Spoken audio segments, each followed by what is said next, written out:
আগের দিন কাজ করতে করতে খুব অল্প ক্লে বেঁচে গেছিল। যখন ভাবছি এটাকে নিয়ে কি করব, তখনই আমার মাথায় আসলো জলসঞ্চির কথা।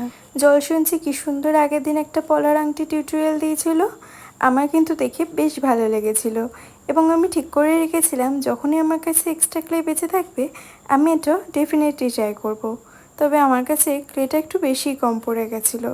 ওপরে ডিজাইনটা করার মতন ক্লে আমার কাছে একদমই ছিল না। ওর জন্য বেসটাকে কাস্টমাইজ করে নিয়ে ওপরটায় আমি একটা রিফিল দিয়ে হালকা ডিজাইন ড্র করে রেখেছিলাম। ডিজাইনটা আমার সেরকম ভালো লাগেনি, তবে যাই হোক, কিছু না থাকার থেকে কিছু থাকা তো ভালো, তাই এটাকে আমি এরকমভাবেই কাস্টমাইজ করে গেছিলাম। এবার সামনের দিকটা ফ্ল্যাট করতে গেলে ব্যাক সাইডে বেশ কিছুটা অংশ বাড়তে হয়ে গেছিলো, সেটাকে আবার কেটে শর্ট করে রেখেছি।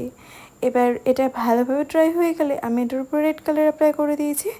এটা আবার ড্রাই হয়ে গেলে এর উপর দিয়ে আমি 3D আউটলাইনার দিয়ে হালকা করে একটা কলকা ডিজাইন ড্র করেছি।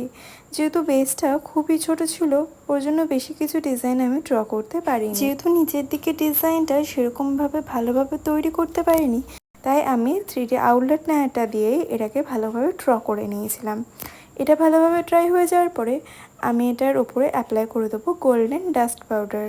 যেহেতু আমার কাছে গোল্ডেন লিকুইড কালারটা ছিল না, তাই আমি ডাস্টটাই অ্যাপ্লাই করে দিয়েছিলাম এবং একটা ব্রাশের সাহায্যে হালকা করে ব্রাশ আউট করে দিয়েছিলাম এক্সট্রা যেগুলো ছিল। এরপর এটাকে একটুখানি গ্লস ফিনিশিং করার জন্য আমি এটার উপর অ্যাপ্লাই করে দিয়েছিলাম ভার্নিশ। কমপ্লিট করার পর আমি তো ভীষণই মজা পেয়েছিলাম এটা বানিয়ে নিয়ে, কারণ জিনিসটা দেখতে যতটা সুন্দর হোক না হোক আমি কিন্তু বানিয়ে ভীষণ মজা পেয়েছিলাম। তোমাদের কেমন লাগলো জানিও।